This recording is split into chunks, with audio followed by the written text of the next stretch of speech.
हम शुरुआत करते हैं आज की क्लास की। तो आप एक काम करेंगे, शुरू में ही एक बार ये बुक खोल लीजिए, जो पिछली बार जो काम चल रहा था वो टॉपिक पूरा कर रहे हो।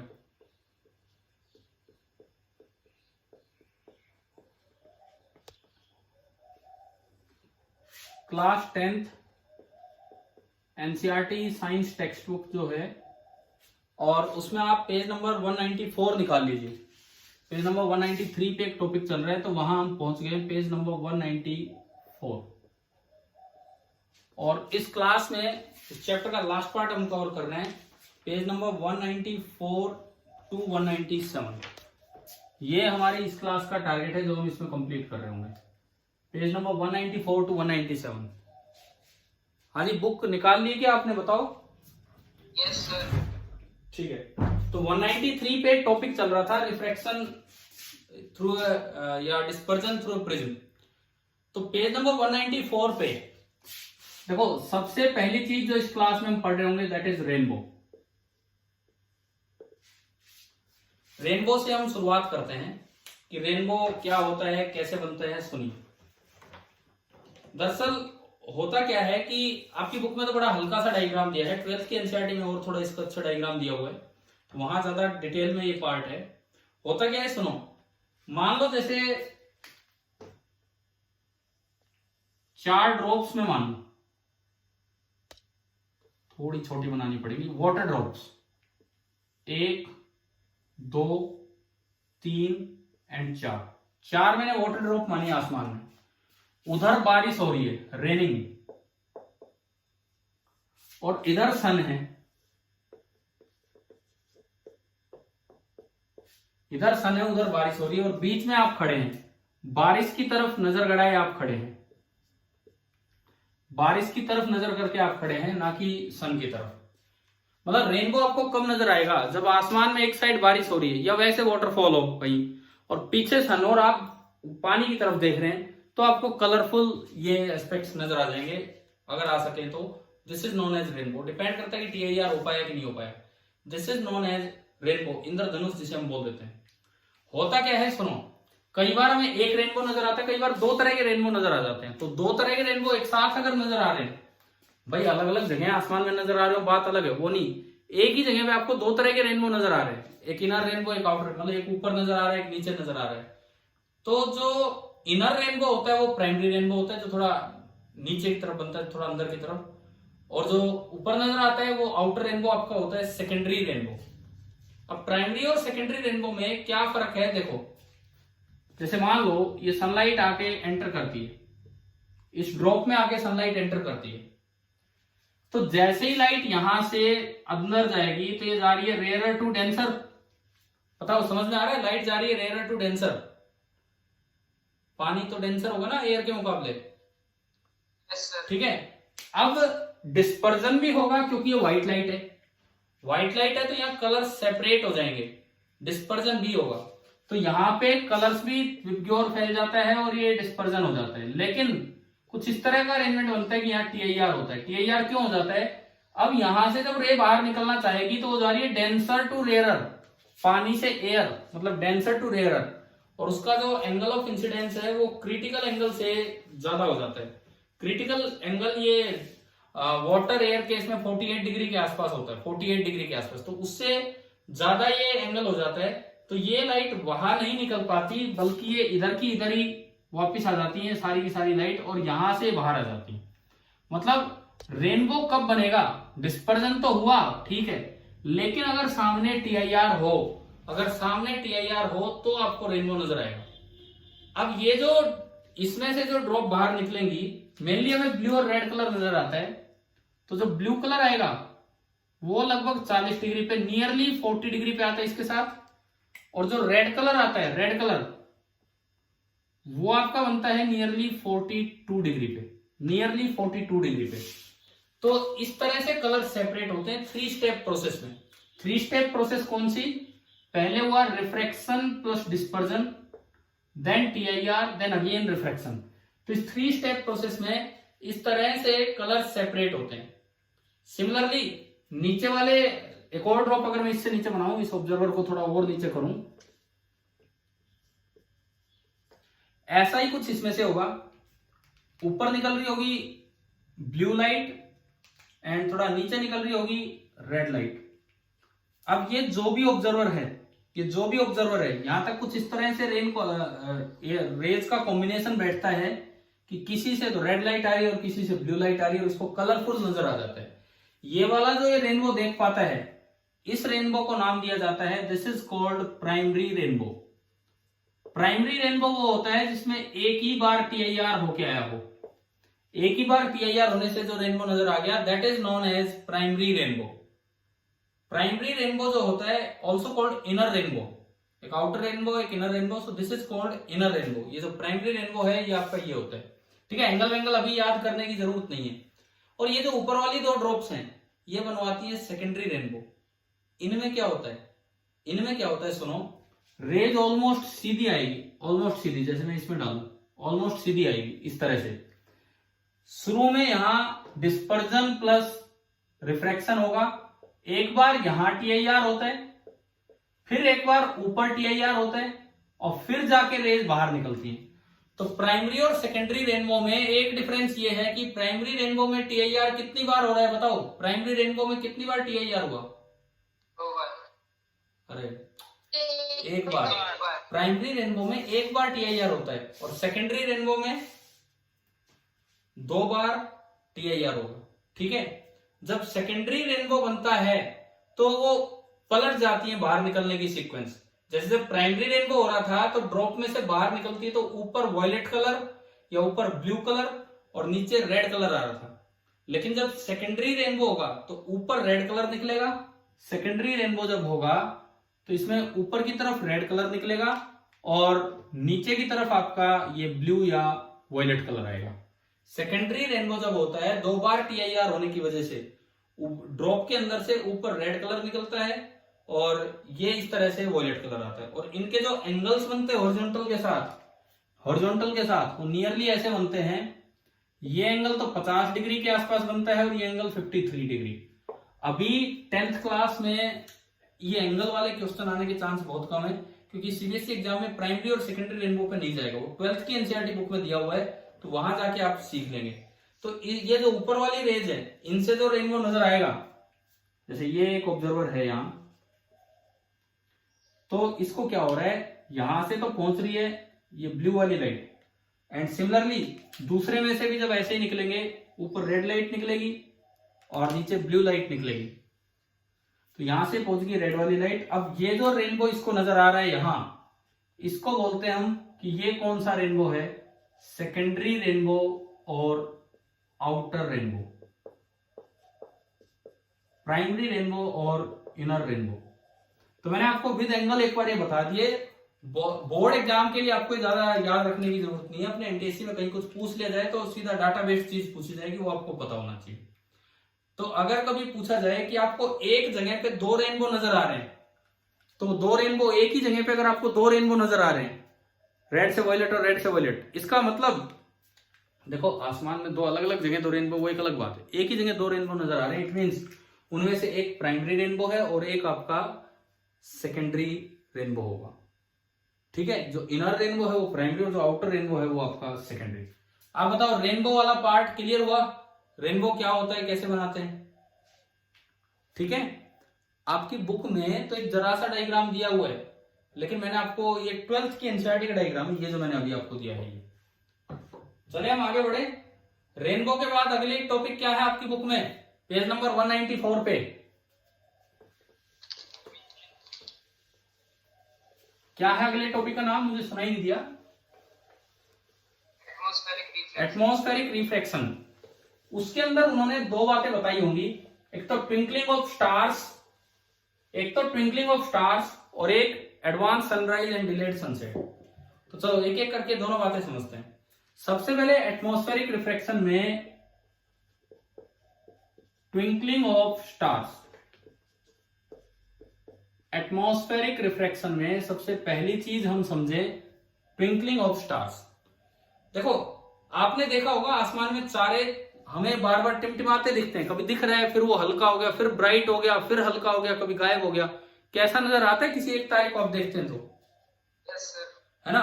जबकि मून के साथ तो ऐसा नहीं होता, मून तो दिखता है तो पूरा ही दिखता है, नहीं दिखता तो बिल्कुल नहीं दिखता, कुछ पार्ट नहीं दिख रहा तो नहीं दिखता। तो मून ट्विंकल नहीं करता, प्लैनेट्स ट्विंकल नहीं करते, लेकिन ये स्टार्स ट्विंकल करते हैं।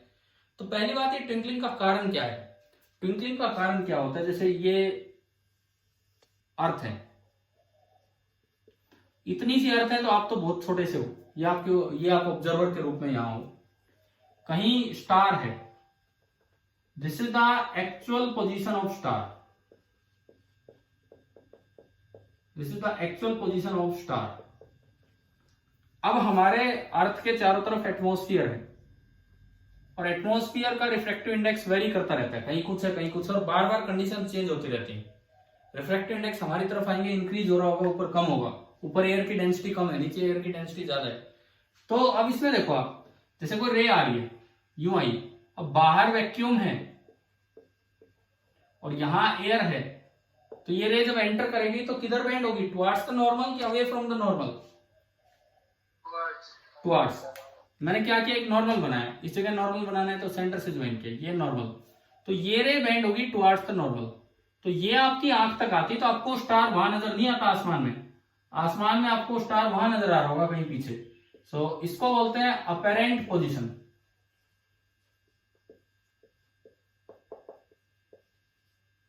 इसको बोल देते हैं apparent position of star. Star की अपेरेंट पोजीशन ये है, ये एक्चुअल पोजीशन थी, अपेरेंट पोजीशन। अब बार बार जो कंडीशंस है एटमॉस्फेयर की वो फ्लक्चुएट करती रहती है, फ्लक्चुएट करती रहती है। तो क्या होता है कि इस स्टार की अपेरेंट पोजीशन चेंज होती रहती है, क्योंकि ये कभी रे इधर मुड़गी, कभी थोड़ा सा इधर होगी।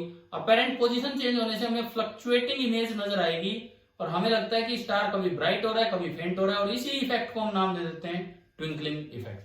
तो ट्विंकलिंग इफेक्ट का तो रीजन ये है कि हम एक्चुअल पोजीशन ऑफ स्टार को नहीं देख रहे होते, वो तो फिक्स है। आप जो देख रहे होते हैं वो बार बार इधर उधर होने वाली पोजीशन को देख रहे होते हैं, और वो आपकी अपेरेंट पोजीशन है। ठीक है, यहां तक आया समझ में? उसके बाद सुने, उसके बाद अब सवाल आता है कि प्लैनेट्स या मून ऐसी बड़ी चीजें ट्विंकल क्यों नहीं करती हैं? तो उसका रीजन ये है कि स्टार बहुत दूर है तो पॉइंट साइज दिखता है, प्लैनेट या मून बड़ा है, बड़ा है तो अगर उसका ट्विंकलिंग भी होगा तो क्या होगा कि एक नहीं कई पॉइंट ऑब्जेक्ट्स की कई पॉइंट इमेज बन रही है, कई पॉइंट इमेज। तो इतना बड़ा अगर उसकी अपेरेंट पोजीशन बनेगी तो कोई इधर उधर होता भी रहे तो भी फर्क नहीं पड़ता है, किसी ना किसी पॉइंट की तो रे आपको मिलती रहेगी ऐसे ऐसे करके। तो दूरी कम होने की वजह से, साइज ज्यादा होने की वजह से, और दूरी कम होने की वजह से साइज बड़ा दिखता है, और इसलिए कई पॉइंट ऑब्जेक्ट्स का कलेक्शन है, और इसीलिए ट्विंकलिंग इफेक्ट वहां पे इग्नोर हो जाता है। क्या ये बातें समझ में आ गई आपको? ट्विंकलिंग इफेक्ट कहां होता है और कहां नहीं होता और क्यों होता है? Yes sir. ठीक है, ये पढ़ोगे तो लाइन टू लाइन आप पढ़ लोगे, आप कर लोगे काम। उसके बाद आता है advance sunrise and delayed sunset. चलो अब ये बताता हूं आपको, advanced sunrise and delayed sunset, ये वाला पार्ट हम देखते हैं।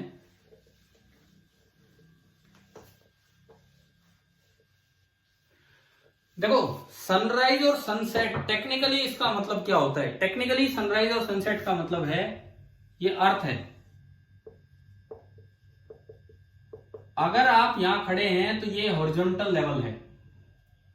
देखो, जो ग्रेविटी की डायरेक्शन होती है वो वर्टिकल है, जो ग्रेविटी की डायरेक्शन होती है वो वर्टिकल होती है, और उसके परपेंडिकुलर डायरेक्शन हॉरिजॉन्टल। आपसे पूछा जाए, आप स्पेस में गए, क्या वहां हॉरिजॉन्टल और वर्टिकल डिफाइन होगा जहां ग्रेविटी नहीं है? नहीं होगा। ग्रेविटी होगी तो ही हॉरिजॉन्टल और वर्टिकल डायरेक्शन डिफाइन होंगी। अर्थ की जो ग्रेविटी की डायरेक्शन है वो वर्टिकल है, और उसके परपेंडिकुलर डायरेक्शन हॉरिजॉन्टल है। इसे सिंपली हॉरिजन भी बोल देते हैं, हॉरिजन। मान लो सन इधर से राइज हो रहा है, सन इधर से राइज हो रहा है, सपोज कीजिए। अब अर्थ का कुछ दूरी तक एटमॉस्फेयर भी है, कुछ किलोमीटर तक। तो ये आपने दिखाया, ये अर्थ का एटमॉस्फेयर है। सन असल में राइज होने से पहले ही दिखना स्टार्ट हो जाता है। ये सन है, अभी राइज नहीं हुआ है, अभी हॉरिजन से नीचे है, हमें नजर नहीं आता, लेकिन कोई रे यूं आ रही थी। अगेन जैसे वो वैक्यूम से एयर में एंटर करेगी, बाहर वैक्यूम है और ये अंदर एयर है, तो जैसे ही वो वैक्यूम से एयर में एंटर करेगी, किधर बेंड होगी वो? Towards the normal. तो आपको नजर आ जाता है ऐसे। तो आपको सन ना यहां कहीं पीछे नजर आ रहा होगा, and this is the apparent position. ये रियल पोजीशन है और ये अपेरेंट, ये एक्चुअल पोजीशन वो अपेरेंट पोजीशन। तो आप बताओ सनराइज होने से पहले सन दिखने लग गया कि नहीं धरती पे? Yes, sir. इसे बोलते हैं एडवांस सनराइज। और इस वजह से सन 2 मिनट पहले, सन ऊपर आने से 2 मिनट पहले विजिबल हो जाता है। इसीलिए कहते हैं कि अगर कोई सूर्य नमस्कार करता हो, वैसे सूर्य को नमस्कार करता हो, एक तो सूर्य नमस्कार आसन भी होता है, पूरे एक सिंपली नमस्कार करता हो तो थोड़ा सा वेट करना चाहिए। ऐसा ना हो सन दिखते ही नमस्कार करके दोबारा जाके सो गया, अब पता नहीं किसको नमस्ते करिए, असली सन तो अभी आना था। ठीक है, तो सन 2 मिनट बाद ऊपर आता है। तो ये तो आपका हुआ सनराइज। उसके बाद सुनो, सनसेट में भी सेम ऐसी बात बनती है। जब सन नीचे जा चुका है, जब सन हॉरिजन से नीचे जा चुका है, तब भी आपको वो विजिबल है, तब भी उसी कारण से आपको विजिबल है और अभी वो ऊपर ही नजर आ रहा है। तो 2 मिनट लेट तक सन दिखता रहता है। तो मतलब जितनी देर दिन होना चाहिए उससे कितना एक्स्ट्रा टाइम तक हमें दिन नजर आता है धरती पे? 4 मिनट। ये बात याद रखना, जो टाइम ड्यूरेशन ऑफ डे है, डे टाइम ड्यूरेशन 4 मिनट बढ़ जाता है ड्यू टू एटमॉस्फेरिक रिफ्रैक्शन। शायद आपको ये क्लियर हो गया होगा। ठीक है, इससे अगली हेडिंग क्या है? बिकॉज ये थ्योरेटिकल से टॉपिक है और इनका मतलब पता होना चाहिए क्लियरली आपको। इससे अगली हेडिंग क्या है आपकी बुक में? Scattering of light. अब उस पे आते हैं, उसका मतलब समझते हैं। हमने एक तो पढ़ा रेनबो, फिर पढ़ा एडवांस सनराइज ना ट्विंकलिंग ऑफ स्टार्स, प्लेनेट क्यों नहीं ट्विंकल करते, फिर हमने पढ़ा कि भाई ये एडवांस सनराइज डिलेड सनसेट। अब हम आते हैं स्कैटरिंग ऑफ लाइट की तरफ। तो देखो स्कैटरिंग ऑफ लाइट का मतलब जाने पहले तो, स्कैटर मतलब फैलाना, स्कैटर करना मतलब फैलाना। जो भी मॉलिक्यूल्स हैं, चाहे एयर मॉलिक्यूल हो, चाहे वाटर मॉलिक्यूल हो, चाहे कोई हो, ये क्या करते हैं? आने वाली लाइट को पहले तो एब्जॉर्ब कर लेंगे, इंसिडेंट लाइट को पहले तो एब्जॉर्ब कर देंगे एंड उसके बाद उसको अलग अलग डायरेक्शंस में री रेडिएट कर देते हैं।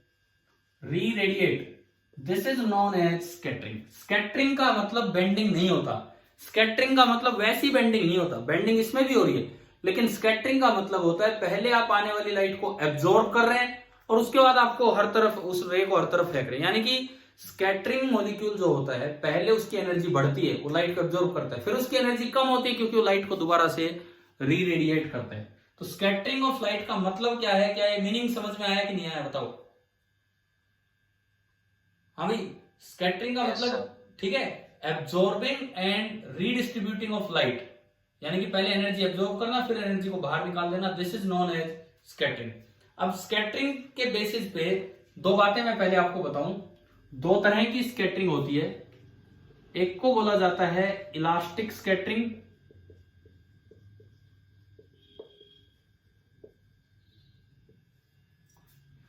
एंड एक को बोला जाता है इन इलास्टिक स्कैटरिंग। एक इलास्टिक स्कैटरिंग और एक in elastic scattering. Elastic scattering में क्या होता है कि जितनी एनर्जी पार्टिकल एब्जॉर्ब करता है उतनी एनर्जी वो रेडिएट कर देता है, दिस इज इलास्टिक स्कैटरिंग। लेकिन इन इलास्टिक स्कैटरिंग में एग्जैक्टली उतनी एनर्जी रेडिएट नहीं करता, कभी उससे कम और कभी उससे ज्यादा।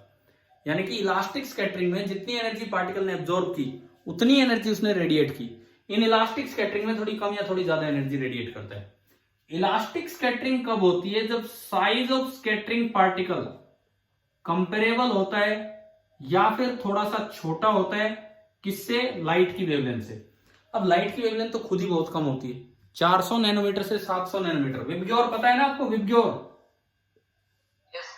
इधर फ्रीक्वेंसी बढ़ती है, इधर वेवलेंथ बढ़ती है, बीच में विजिबल लाइट का पार्ट आता है and this is your VIBGYOR.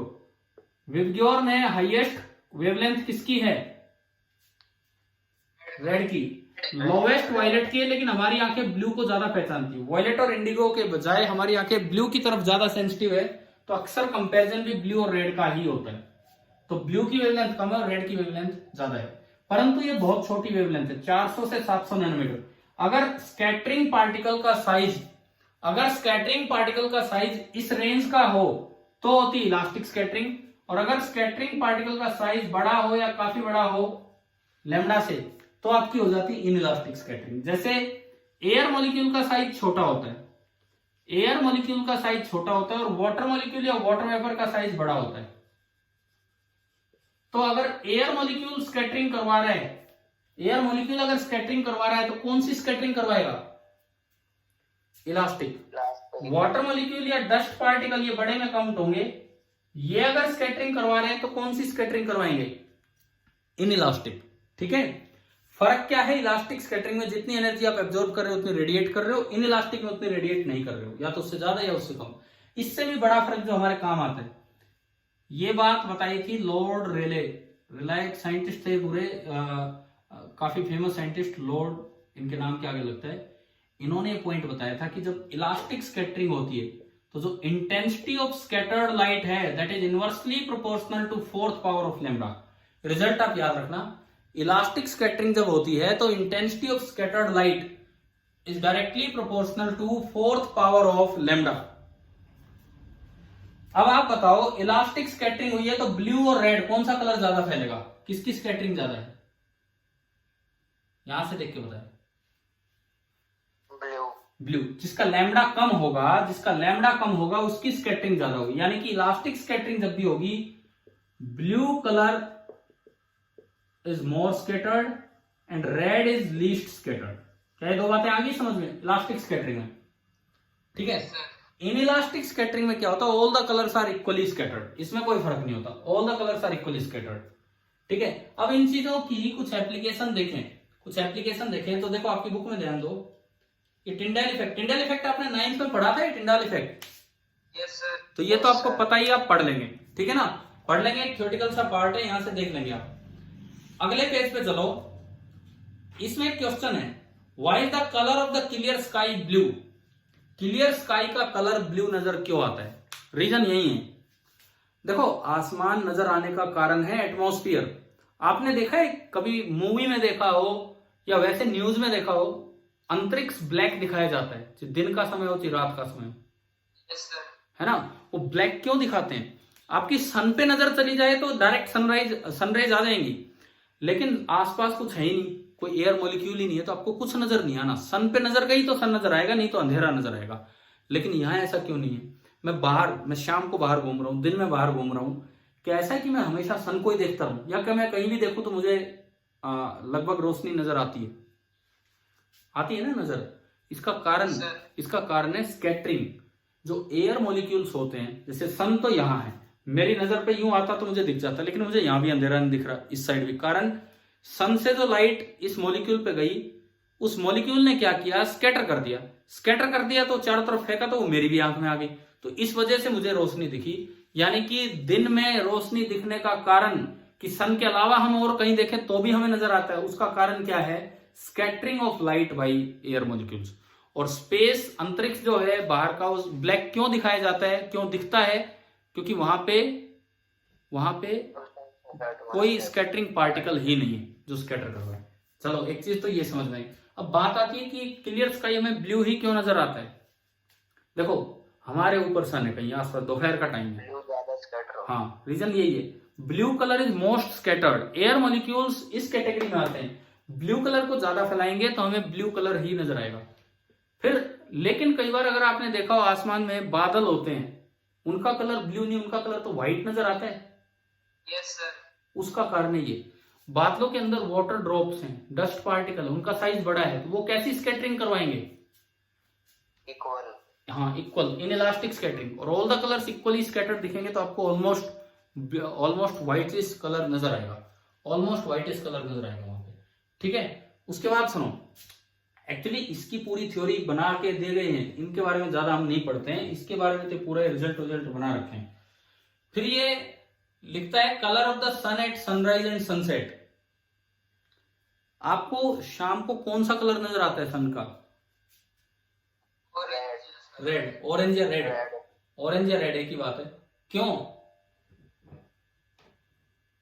नजर आता है? क्योंकि रेड की वेवलेंथ ज्यादा है और इनइलास्टिक स्कैटर्ड में रेड कलर लीस्ट स्कैटर्ड। अब सुनो, यहां शाम है तो कहीं तो दोपहर होगी। मैं ये नहीं कह रहा हूं उस मोहल्ले में दोपहर होगी, अरे ऐसा थोड़ी होता है, इस मोहल्ले में शाम, उस मोहल्ले में दोपहर है। किसी कंट्री में तो दोपहर होगी इस समय, समझ गए हो?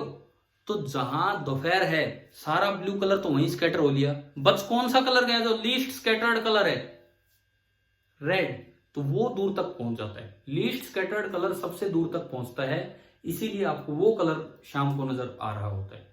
चलो डेंजर सिग्नल आपने देखे, डेंजर सिग्नल्स का कलर कैसा बनाया जाता है, रेड। रेड।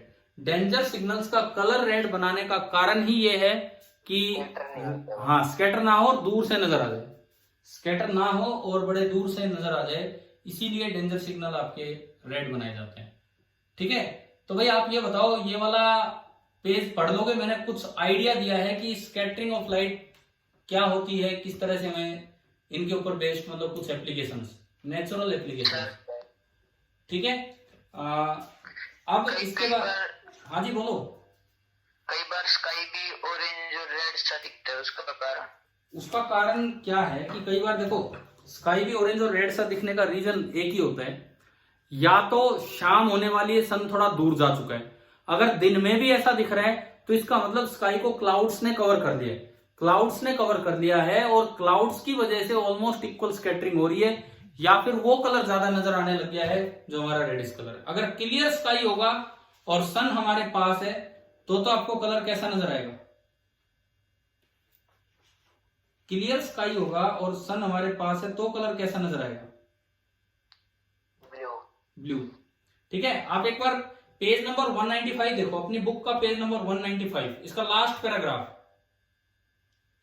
पेज नंबर 195 निकाल लिया, इसका लास्ट पैराग्राफ देखिए, मैं पढ़ता हूं।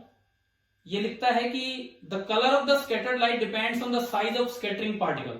स्कैटर्ड लाइट का जो कलर है वो स्कैटरिंग पार्टिकल के साइज पे डिपेंड करता है। वेरी फाइन पार्टिकल, जो बहुत ही छोटे पार्टिकल हैं, they scatter mainly blue light, while particles of larger size scatter lights of longer wavelength. If the size of the scattering particle is large enough, then the scattered light may appear even white. अब मैं आता हूं आप वाले सवाल पे, मैं आ रहा था। हमने जो कंपेयर किया, या तो फाइन पार्टिकल या बड़ा पार्टिकल, जो मीडियम साइज का पार्टिकल होता है वो क्या करता है। देखो जो फाइन पार्टिकल होता है, बहुत फाइन पार्टिकल, वो तो क्या करता है, ब्लू कलर को ज्यादा स्कैटर करता है, रेड कलर को कम।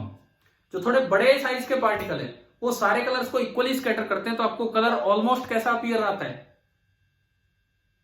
कैसा, ऑलमोस्ट, अगर सारे इक्वल, व्हाइट। लेकिन जो मीडियम पार्टिकल है, जो थोड़े बड़े हैं लेकिन बहुत बड़े नहीं है, वो किस कलर को ज्यादा स्कैटर कर रहे हैं। देखो अब इसमें जो लाइन लिखी है, क्या लिखा था, रेड को, जो लॉन्गर वेवलेंथ वाले कलर है। तो इनका सवाल था कि कई बार स्काई दिन में भी हमें थोड़ा सा रेड या ऑरेंज टाइप नजर आने लग जाता है, तो उसका कारण ये है स्कैटरिंग पार्टिकल के साइज पे ही डिपेंड कर रहा है। वो साइज बहुत छोटा है स्कैटरिंग पार्टिकल का तो ब्लू नजर आएगा, साइज थोड़ा बड़ा हो गया है अच्छा खासा तो व्हाइटिश नजर आएगा, लेकिन अगर साइज मीडियम सा हो गया है, छोटे से बड़ा और बड़े से छोटा, तो फिर आपको रेड कलर ज्यादा स्कैटर होता दिखेगा। और ये आपके सवाल का जवाब है। क्या ये समझ में आ गया, ये लाइनें यहां से? हम ही बताओ, क्या ये वाले जो फिनोमिना है, क्या ये क्लियर हो गए हैं कि नहीं आप सभी को? ठीक है, अब आपसे पूछ लिया जाए क्या सनलाइट में कोई व्हाइट कलर की लाइट होती है? क्या सनलाइट में कोई व्हाइट कलर की लाइट होती है क्या? कोई भी नहीं होती, वो तो कलर्स का कॉम्बिनेशन होता है, कलर्स का कॉम्बिनेशन होता है, और जिससे फिर वो क्या बन जाता है, व्हाइट। अलग अलग प्रोपोर्शंस में कलर का कॉम्बिनेशन होता है जिससे वो व्हाइट कलर बन जाती है। ठीक है, आपसे यूं पूछ लिया जाए क्या ब्लैक कलर की कोई लाइट होती है? कोई लाइट नहीं होती। अगर कहीं सारे कलर एब्जॉर्ब हो गए और कोई कलर ही नहीं बचा, तो वो आपको कैसा नजर आएगा, ब्लैक नजर आएगा। ठीक है, एक बच्चे ने सवाल भेजा था कि मून का डार्क साइड हमें नजर क्यों नहीं आता, मून की हमेशा हमें रिफ्लेक्टिंग साइड ही नजर क्यों आती। देखो मून हमेशा आधा विजिबल होता है, हमेशा। आपको भी आधा दिख पा रहा है कि नहीं, क्योंकि सन की रिफ्लेक्टेड लाइट आप तक आती है। मैंने उस बच्चे को जवाब दे दिया है थ्रू व्हाट्सएप, लेकिन मैं कॉमनली यहाँ डिस्कस कर रहा हूँ। आपकी क्लास का स्टूडेंट होगा, अगर इस क्लास में कोई हो तो बताए। किसी ने भेजा था क्या आज ऐसा सवाल, आज ही थोड़ी देर पहले? नहीं तो सुनो, उन्होंने पूछा कि मून आधा क्यों नजर आता है हमेशा, क्योंकि एक साइड सन होगा ना, तो जिधर सन है वो वाला पार्ट रिफ्लेक्ट होकर हमारी तरफ आएगा, दूसरी साइड तो कुछ बचा ही नहीं, तो वो डार्क नजर आएगा। फिर उन्होंने बोला कि हम डार्क साइड क्यों नहीं देख पाते? हम देख पाते हैं डार्क साइड, हम बिल्कुल देख पाते हैं डार्क साइड। क्या आपको हमेशा फुल मून दिखता है? हमेशा। सर। तो जब फुल मून दिख रहा होगा उस वक्त आप आधा मून देख रहे हो। फुल मून का मतलब पूरा नहीं देख रहे। जब फुल मून दिखता है, जब आपको एक side of moon clearly visible है, तब आप आधा मून देख रहे हैं और आधा डार्क है। और किसी भी सिचुएशन में तो आप कुछ पार्ट उस ब्राइट मून का देख रहे होंगे और कुछ पार्ट उस डार्क मून का देख रहे होंगे जो आपको नजर नहीं आ रहा है। तो ये सारे फिनोमिना कहीं ना कहीं ऑप्टिक्स से रिलेटेड हैं। इस तरीके से ये चीजें पूछी जा सकती है। अच्छा, मान लो कभी आ जाए कि सेंसिटिविटी ऑफ आई मैक्सिमम किस कलर रीजन में होती है? विबग्योर में सेंसिटिविटी ऑफ आई मैक्सिमम किस कलर रीजन में होती है?